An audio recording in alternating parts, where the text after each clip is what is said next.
আপনাকে আমি এই ভিডিওটি ধাক্কা দেওয়ার কথা বলবো না। এই উপরের ভিডিওটি কি বলছে ভাই একটু শুনে যাবেন। শোনার পরে আপনারা শেয়ার করবেন না কি করবেন তারপরেও করেন দেখেন।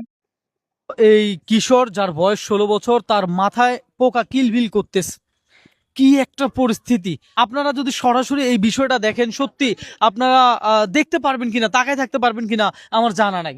এই মাথার এই সমস্যার কারণে আমাদের ওর ভিডিওটি যদি ভালো হাত লাগে পা থাকে অবশ শেয়ার হয়ে করে দিয়ে আসতেছে অন্যজনের দেখা চিকিৎসার সুযোগ করে অভাবে। দেবেন। দর্শক, আমি চাই আবার আপনারা আমাদের সর্বোচ্চ চ্যানেলে শেয়ার নতুন করবেন হয়ে এই থাকলে ভিডিওটা। সাবস্ক্রাইব আমি করে মনে করি যারা একটা আমাদের লাইক পাশে কমেন্ট থাকবেন শেয়ার করবে এরকম ভিডিও তারাও পেতে। কিন্তু এই সোয়াবের কি অংশীদার করবেন হয়ে থাকবে। তারপরেও হ্যাঁ, করেন আপনি টাকা দেখেন। দিতে পারতেছেন না, আপনি তো শেয়ার করতে পারতেছেন, আপনার আরেক ভাই দেখবে, হয়তো আপনি 10 টাকা দেন না, আপনার আরেক ভাই 10 টাকা দিবে। তো এইভাবেই কিন্তু আমি মনে করি এই ভিডিওটা আপনারা পৌঁছায় দিবেন সেই সকল মানুষদের কাছে যারা অর্থনৈতিক দিক দিয়ে সাহায্য সহযোগিতা করতে পারবে। হ্যাঁ, তা তোমার কি কিছু বলার আছে? আমাদের ভিডিওটি যদি ভালো লাগে থাকে হ্যাঁ, শেয়ার করে দিয়ে বলো তুমি কি বলতে অন্যজনের চাও। দেখা সুযোগ করে দেবেন। আমি বাঁচতে চাই, আবার আমাকে আমাদের আপনারা চ্যানেলে সাহায্য নতুন করেন। হয়ে থাকলে সাবস্ক্রাইব আমার করে চিকিৎসা হলে আমি আমাদের পাশে ভালো থাকবেন হতে চাই। এরকম ভিডিও ভালো পেতে। হতে চাও? এই যে দেখেন সবাইকে মাঠে ছেলে আসসালাম।